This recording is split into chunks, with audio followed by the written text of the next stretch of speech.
You know, I've been watch collecting now for over 10 years. Over 10 years. And in that 10 years, I've made every single mistake that you could possibly imagine. I've bought watches because of hype. I've sold watches I shouldn't have sold. I've bought watches I shouldn't have bought. And in today's video, I'm going to be breaking down what you shouldn't do when getting into watch collecting from an experienced collector. These truths are pretty brutal, they're pretty uncomfortable, and I'm saving the most brutal and the most uncomfortable until last. So let's start here. No one really cares. No one's looking at your wrist. No one's taking a photo of your wrist. No one can identify what kind of Seamaster you have on your wrist. And the only people that might care are watch guys. But here's the thing. There's so few of us in the industry that the likelihood of them actually being around and seeing your watch is so unlikely. And therein lies something that's quite freeing and the first piece of advice. And believe me, this is a trap that I've fallen into hundreds and hundreds of times. Don't buy a watch based on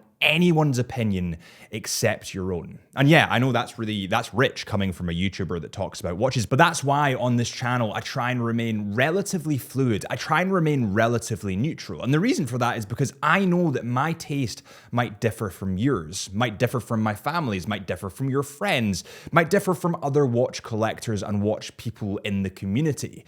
So it's not for me to tell you what watch to get, and it's not for anybody else to tell you what watch you should like. It's up to yourself and yourself alone. And let me give you a really quick real world example of this. And I know it's not strictly about watches, but I'm gonna be getting quite vulnerable here and telling you an aspect of my life that I don't often share. So when I was quite young, 18, 19, as a lot of people are, I was totally lost. I never got into university. I wasn't smart in school. I had no passion, no direction. And as a result, I fell into the absolute wrong group of people. And I started photography. And what my friend group, my old friend group said is, you shouldn't do photography because it's really embarrassing for us. You suck at photography. So it kind of looks bad on us. You shouldn't do it. And as you guys can probably imagine, that had an impact on me. I stopped doing something that I absolutely loved to do because of the opinions of people that I shouldn't have been listening to in the first place. A little while later, I separated myself from that group and pursued something that I really loved in photography and videography. I found this YouTube channel. I found the watch niche. I found travel, adventure, photography. Everything that I love to do now was because of a difficult decision that I made then. I didn't let their input influence my life decisions. And I know it's a very different thing, but realistically, you can use this lesson through life. Buy what you want to buy, do what you want to do, not what others tell you to do.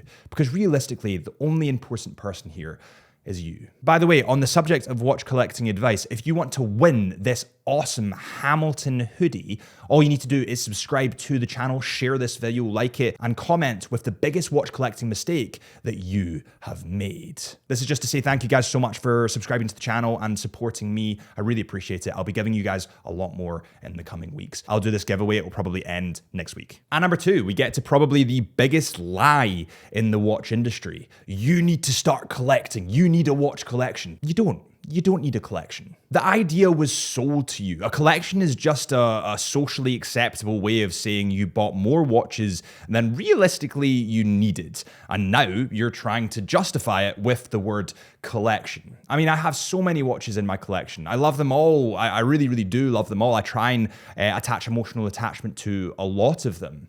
But realistically, I gravitate between three different watches. At the moment, that's my Tudor Ranger, Omega Seamaster, and my Grand Seiko American Exclusive. Anything other than that, you don't really need it. I often like this to the people that collect cars, and I know a lot of car collectors through Chisholm Hunter, through people buying watches through Chisholm Hunter. And most of them say that the cars just kind of sit there gathering dust when they start collecting them because you can't drive more than one car at one time.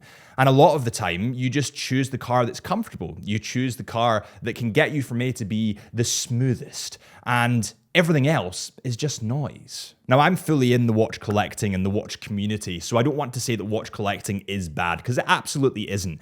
But you don't need to feel pressure to watch collect. Realistically, you need a daily watch, a daily beater, maybe a dress watch, and one fun piece. And after that, That is a collection. These humongous collections of 10, 20, 30, 40 watches, they are overkill. You don't need it. Because here's the thing, everything beyond that point, you're no longer collecting, you're accumulating. And that brings me quickly on to my next point, a point that definitely impacts watch collecting, quote unquote. Most of the luxury watch industry, if not all of the luxury watch industry, is marketing, flat out. And this is coming from a marketer in myself. I could look at my phone right now and I could tell the time. So why do I need a watch? A huge part of watches simply is the marketing behind them. It's the first watch that was on the moon, the first watch at the bottom of the ocean, the first watch to swim with whales, which I actually recently did for a video. Is this going to be out at the same time? Potentially. Here's an inside scoop. I swam with whales with a watch. It was really, really cool. But you get what I mean. We're building a scenario in which people would like to place themselves. And that's what marketing is. Everyone wants to be Henry Cavill walking down the beach with his new Longines. But realistically, we're not that. Don't get me wrong, it's great. It builds emotional connection, emotional ties with your piece. And that is kind of what this passion is about. But the reality is you rarely need the bells and whistles that actually go around watches. Let's look at the King, for example, the Omega Seamaster 300 meters. Have I ever dived to 300 meters? No, I've never dived to 300. Have I gone to like 10 meters snorkeling? Yes. Have I ever gone to 300 meters? No. And it's actually, I liken it to when I got my Land Rover Defender. I was really excited for this car, this piece of kit that could really do all. And don't get me wrong, I find it cool that it can do all. I have the comfortability in the fact that it can do all. But there was a sense of kind of deflation when I got it, that I knew that I wouldn't use it for the purpose that it was intended. Because why would I take a car like that off-road when I don't need to? I thought it would feel incredible, and don't get me wrong, it did for a bit, but then it just became normal. And that was a big realization for me. Money does not buy happiness. Happiness lies within. And relating that to watches, a watch doesn't need to be expensive to mean something. I have friends and watch collectors within the industry that have £10 watches that mean so much more to them than their £10,000 watch. All right, this is an interesting one because these guys get a rap in the industry from me and other people within the space, other watch creators, watch community members. It's flippers. Flippers being the devil. People that are turning a profit on watches being the absolute devil, and everybody hates them. Don't get me wrong, I'm absolutely with you. I don't really agree with flipping watches because I have such a connection to my watches that I just don't agree with it. But with that said, not everyone that turns watches are the devil. Here's the reality. In every single industry, money needs to be made. Whether you're in cars, whiskey, clothing, it's the same everywhere. So the real question is, do you trust who you're buying your luxury watch from? Do they have a physical store, or are they just an Instagram page? Do they have a good reputation? Do they have a bad reputation? Not all pre-owned retailers are inherently bad. But I must caveat that with saying there definitely are some bad ones. So that's why you need to trust fully your retailer that you're getting your watch from. And normally this is the part where I would plug Chisholm Hunter because we are authorized retailers for tons of different brands. And if you support Chisholm Hunter, you're supporting the channel, and I'd really appreciate it. So if you're going to get your next watch, head to Chisholm Hunter. Next up is one that I get so much amongst my friends that are outside the watch community. That watch must be great. It must be a great investment. Let's just kill this thought right here. 99% of watches are not investments. Unless you're picking up something extraordinarily rare, highly limited, or from one of the very top tier brands like, Vacheron Constantin, AP, Patek Philippe, or above that, the odds are your watch probably is going to hold its value or go down in value. That's just the harsh truth. So here's the advice. Why don't we cut all that rubbish away and don't buy the watch for an investment? Do what we spoke about before and buy the watch because you love that watch. Buy the watch because you have an emotional connection with that watch. Buy the watch because you're celebrating a special occasion, because you just hit 100,000 subscribers on YouTube and celebrated with a Tudor June. Thank you very much for that. But you guys get my point. If you go into this hobby with the prospect of making money, the odds are you're going to leave it and just not like watches. And that sucks for everyone. Hype will trick you, or the advice should really be hype has tricked me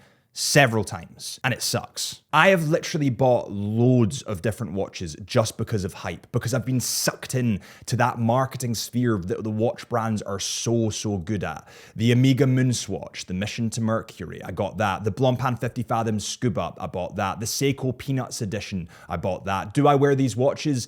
Not really.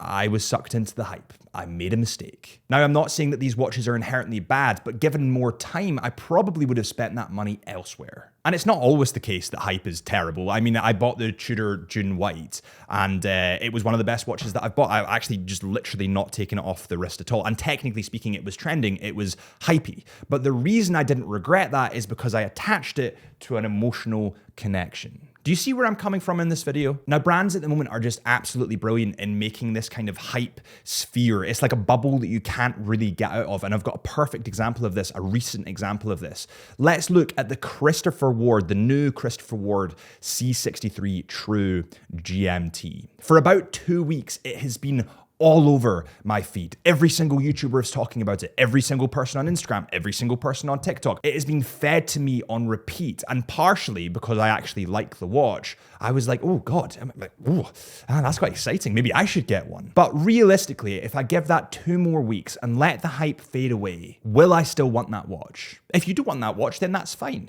But why not let the hype fade away before you make that impulsive decision? And trust me, this is coming from a guy with ADHD, dyslexia, and dyspraxia. I'm the most impulsive guy that you'll ever meet. But in that learning of just taking my time, chilling out a little bit, I have avoided so many probable mistakes. Just wait until the noise is gone. I often relate it to getting a tattoo. And yes, I know that it's not permanent, but realistically, you shouldn't be flipping watches anyway, so they should be. But if you were to walk into a tattoo parlor and just randomly pick out a tattoo without any thought or consideration, a couple of years down the line, yeah, you probably are going to regret that. But if that tattoo really means something to you, if it has that sentimental connection, that sentimental attachment, that really deep, purposeful meaning, you probably won't regret it. So don't buy the hype watch in the moment. Chill, give it a few weeks. If you still want it after that, then go for it. But that's how luxury items really should be purchased, with consideration. At the end of the day, here's what really matters in collecting in our watch community. It's not about having the most money. It's not about spending the most on the collection.